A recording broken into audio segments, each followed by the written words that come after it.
咱台灣的教育有家己的台語名，甚至有母語團體邀請專家用繪本講故事、設計遊戲、趣味活動，帶大人囡仔做伙來熟悉咱台灣教育的特性，也閣有本土名台語安怎講。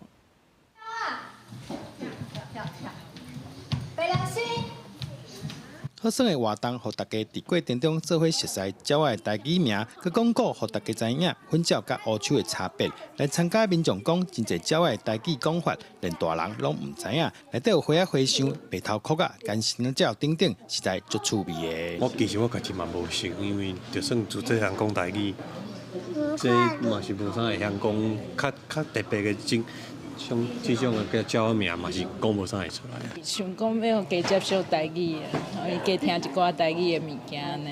因為其實鳥仔名，鳥仔定定佇咱的身軀邊出現，毋過咱攏毋知影伊真正的本土的名字。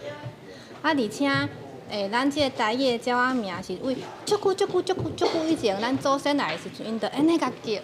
只不過這個文化，因為咱若無甲講伊的本土的名，這個文化就安尼斷去啊。新竹母語囡仔窟拜六舉辦興華台語鳥仔名活動，活動中除了帶大家做伙講母語，嘛希望透過活動，互大家知影台灣鳥類的台語名讀起來甲華語是完全無共款。相信足儕人毋知影烏鶖是啥物，啊，毋過你問是大人，伊攏知影烏鶖是一種足歹的烏色的鳥啊。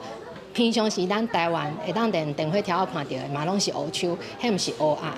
所以我就感覺講，因為咱攏電來看外國厝的，啊囡仔攏學英語，啊顛倒煞毋知影台灣有特色的鳥仔的名，啊甲這個台語要安怎講，我是感覺足可惜的。透過母語環境，除了互大人囡仔會當練習台語，嘛透過交流分享甲繪本故事，互囡仔佇言語發展期自細漢地當得到刺激，大漢後生活中自然開喙講台語。記者杜君豪，新竹報道。